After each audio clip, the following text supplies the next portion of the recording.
So, sino dito yung mga may Facebook account? I'm pretty sure everybody, di ba?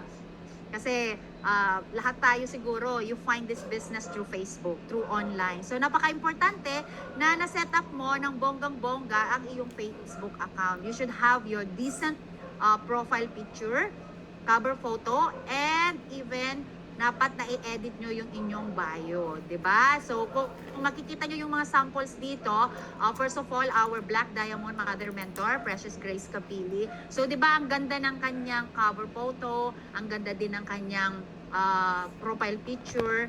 And we also have our company, no? Yung ating I Am Worldwide Corporation page. Kapag hindi ka pa naka-follow dyan, you make sure na naka-follow po kayo. And also our MVP Worldwide na page. So, naka-follow kayo, including those na mga downlines nyo dapat naka-follow. So, dapat ina-edit din natin. So, pag halimbawa, Facebook account mo siya, dapat naka-state doon, halimbawa, yung company natin, kung ano yung rank up mo, 'di ba? Napaka-importante 'yon. Kasi unang-una, yung Facebook account natin is actually the face of your company.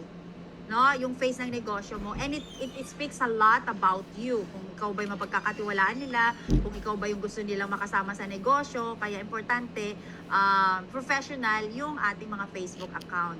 And then of course, pangalawa, next is you have to add follow mentors on Facebook. So we have a lot of successful mentors na pwede nating sundan dito sa Facebook account